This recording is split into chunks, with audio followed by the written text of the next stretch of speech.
When you get your black belt in martial arts, do you have to register your hands with the state as lethal weapons? I heard that when I was a kid, and I thought it was awesome at the time. I mean, how badass is that you would have to register your hands as lethal weapons with the state? Of course, it's not true. Not true at all.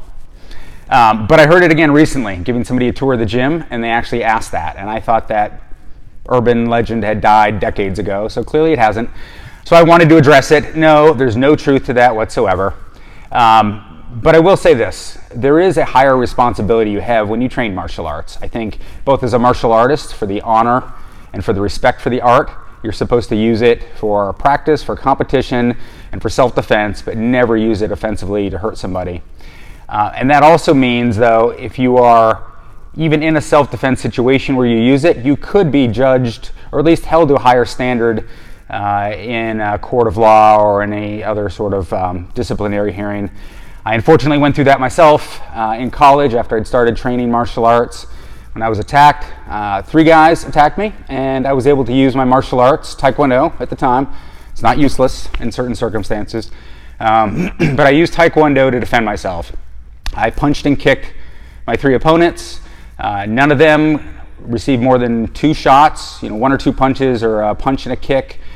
But one of them got hurt. He ended up with a broken eye socket. I actually ended up with a broken knuckle, so probably still a fair trade in my mind. But I defended myself, and I thought that was appropriate given that 3 drunk guys had attacked me. But it was at college, and I was brought to a disciplinary hearing because of that. And that was part of the conversation, was with the martial arts I trained, could I have used less dangerous techniques? Could I have used more restraint?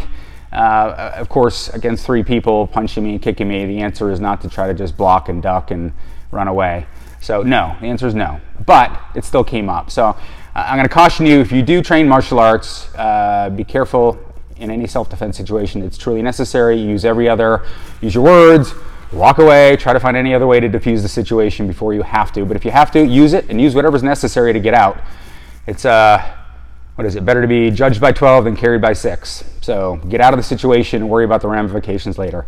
But do know you might get held to a higher standard. But again, all the way back to the beginning, no, you're not registering your hands with the state as lethal weapons when you get your black belt. Hope that helps. Talk to you guys later.